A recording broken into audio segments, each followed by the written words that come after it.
Hello everybody, it is Zoe from Sugar Street Studios and welcome back. In this series we have been looking at cakes from around the world, and today we are going to be looking at the traditional German Stollen that is eaten at Christmas time. If you're new to the channel, please consider subscribing. We don't only do recipes, we have a whole plethora of cake tutorials, cake hacks and projects for you to follow. But let's get back to the item in hand today, which is the very delicious German Stollen.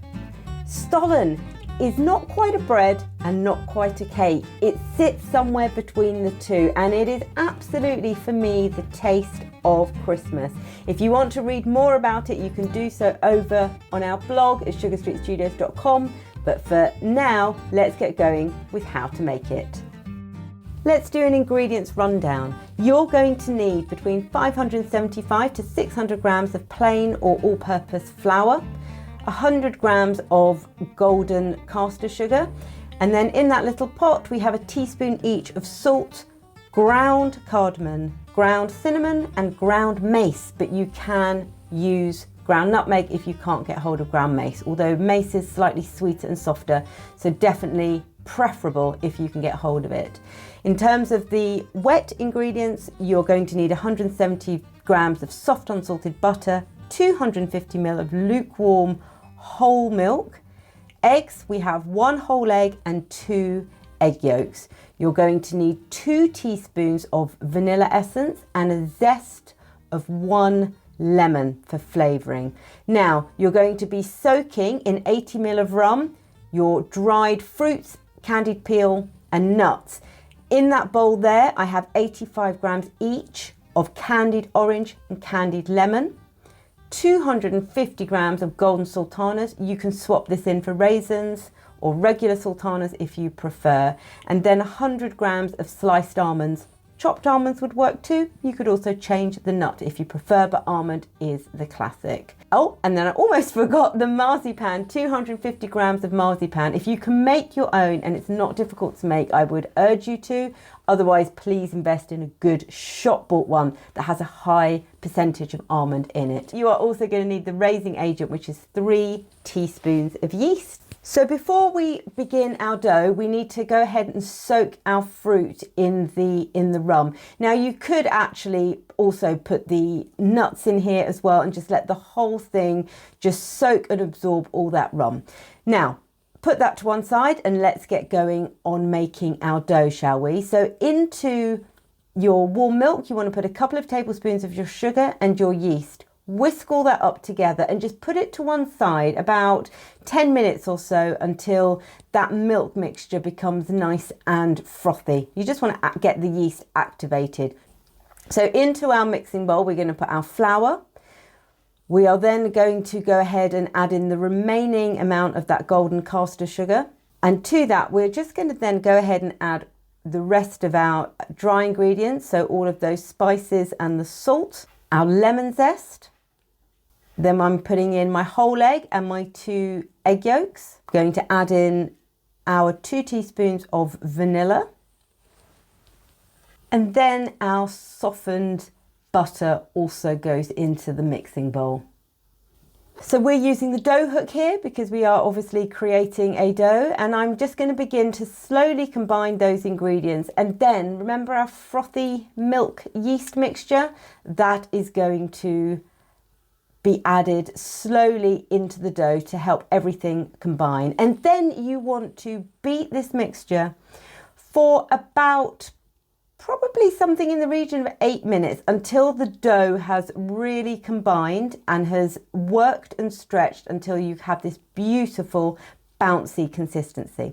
And this is what you want the dough to look like after that time. So you can see that the dough has this lovely bouncy silky texture. It's going to give you a lovely resistance as you need it. So at this point, when it's all come together, we now need to allow the dough to prove. So you want to place it into an oiled bowl, cover it, and then leave it to prove in a warm place until it has doubled in size. That could be anywhere between 1 to 3 hours. Once your dough has proved, mine took about 2 hours from memory, It'll be nice and risen and slightly puffy. And you want to turn that out onto a floured surface.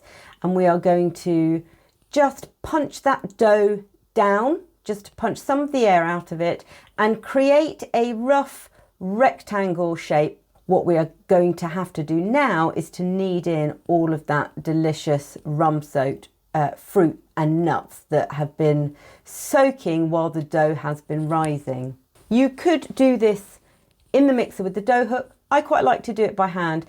And the easiest way is just to tip the whole mixture into the middle of our flattened dough. If you have any excess alcohol or liquid, then reserve that. Don't put that in because otherwise you will make your dough soggy. Mine absorbed completely into the fruit and nuts, so I didn't have any extra. And you can see that I'm just folding the whole lot in like a great big parcel, and then I'm going to knead it until it is all combined throughout. I won't lie, you will lose a few bits along the way. Just scoop them up and knead them back in until the fruit and nuts are combined throughout your dough.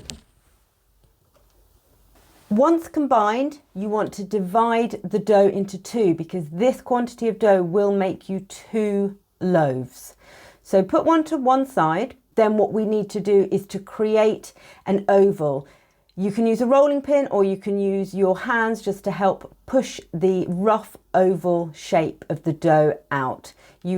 Again, you can see I'm tucking in the few pieces of fruit that are flying out. You will find this because it's pretty loaded, but that's absolutely fine. Now, remember that marzipan? You want to split the marzipan into 2 and you want to roll it into a log the length of your dough oval. Take one edge, fold it, take the other edge, fold it over and tuck those ends in so the marzipan doesn't escape. Turn the whole dough over and just use the sides of your hands to press down to create a ridge. This is quite distinctive in Stollens, this design.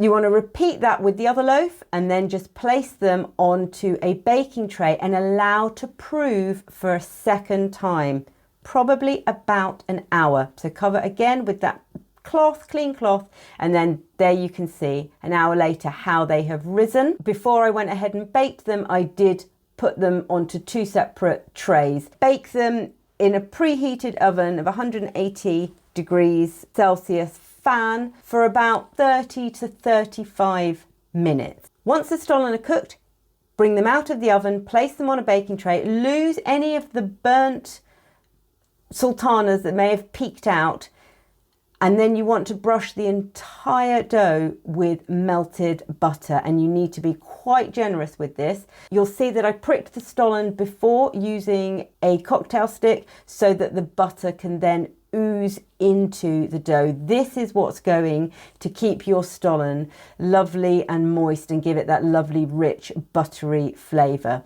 So once you have done that, the final thing is to give the stollen a very, very generous again, it is Christmas folks, dusting of icing sugar. And then your stollen should be wrapped, double wrapped in cling film and foil paper, and ideally stored for a week or up to 2 weeks for it to mature or ripen in flavour. Obviously, you can eat it straight out of the oven. And because we've made 2, generally what we do is we eat one straight away and then we save the other one later. They're also great for freezing. You can see when we cut inside how light and fluffy actually the bread is, and the flavour is just, well, it's just Christmas in a mouthful as far as I'm concerned. And the great thing about this recipe is that you can really just change it up. If you're not a fan of marzipan, although it's the traditional way to make stollen, leave it out. You don't have to put it in. So it's a really flexible, versatile recipe, and as I say, it's just the ultimate treat to eat in Advent before Christmas. And for more cake art recipes and tutorials, you can find us over at sugarstreetstudios.com. Come and join our community, we'd love to see you.